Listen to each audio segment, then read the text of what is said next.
కర్కాటక రాశి వారికి గురువు సంచరించేది డిసెంబర్ 5వ తారీఖు వరకే.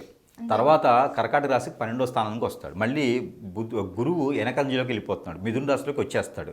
ఈ మిథున రాశిలోకి గురువు వచ్చాడంటే 12వ స్థానం అవుతుంది. అప్పుడు వీరికి ఏంటంటే ఏదైనా డిసెంబర్ 5వ తారీఖు వరకే వీరికి ఎడ్యుకేషన్ పరంగా కావచ్చు, బిజినెస్ చేసుకునే దానికి కావచ్చు, పెళ్లిళ్ళు చేసుకునే దానికి కావచ్చు, ఏదైనా అనుకూలంగా ఉండేటువంటి సమయం కర్కాటక రాశి వారికి ఏంటంటే కనుక ఖచ్చితంగా డిసెంబర్ 5 వరకే ఉంటుంది. ఆ తర్వాత అనేది కొంచెం కష్టపారినటువంటి విషయం అని చెప్పొచ్చు. ఎందుకంటే గురువు 12వ స్థానంలోకి వస్తాడు. 12వ స్థానంలో గురువు రావడంతో వీరికి పెళ్లి చేసుకున్నా కూడా ఎక్కువ కాలం నిలబడదు. భార్యాభర్తల మధ్యన ఎడబాటు భారం ఉంటుంది. 12వ స్థానంలో గురువు ఉన్నప్పుడు పెళ్లి చేసుకోకూడదు.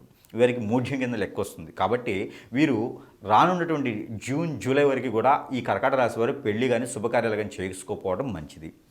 వారికి కలిసి వచ్చే కాలం రావాలనుకుంటే కొత్తగా ఏదైనా వ్యాపారం మొదలుపెట్టకుండా ఆలోచించి మొదలుపెట్టుకోవాలి. ఒక జాబ్ అయితే చేసుకోవచ్చు. ఆల్రెడీ ఉన్నటువంటి వ్యాపారాలు ఏమైనా ఉంటే కొనసాగించుకోవచ్చు. అంతకుమించి కొత్తగా ఏం చేయకూడదు. ఇక ఇల్లు కొనుక్కోవాలి, స్థలాలు కొనుక్కోవాలంటే తప్పనిసరి పరిస్థితి కొనుక్కోవచ్చు, కానీ గృహప్రవేశం చేయకూడదు. ఇక